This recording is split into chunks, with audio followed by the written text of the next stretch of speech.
નામ ગોહિલ હરદેવસિંહ સંગ્રામસિંહ, ગામ બપાડા, તાલુકો તળાજા, જિલ્લો ભાવનગર. તમે ક્યાં સુધી અભ્યાસ કર્યો છે ને ખેતીના વ્યવસાય સાથે કેટલા વર્ષથી જોડાયેલા છો અને ખારેકનું વાવેતર કરવાનો વિચાર કેવી રીતે આવ્યો? મેં MA BEd કર્યા પછી હું દુકાન ચલાવતો હતો ગામમાં, એમાં એગ્રો પણ ચલાવતો હતો.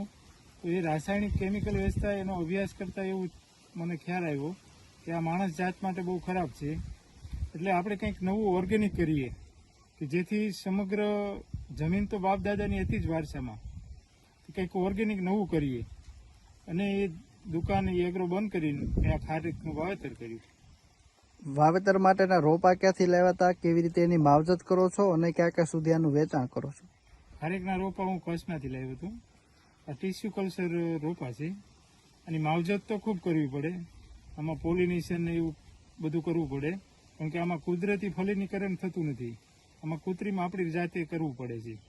એટલે માવજત કરવી પડે, આના કાંટા કાપવા પડે, એવી પ્રક્રિયા તો આમાં બીજા બાગાયત કરતા મહેનત વાળું છે, એટલે આમાં મહેનત તો જોવે.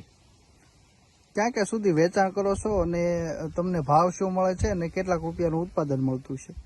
હું અહીંયા વાડીએ જ વેચાણ કરીએ છીએ અમે, અને મને 100 રૂપિયા કિલો ખારેક જાય છે.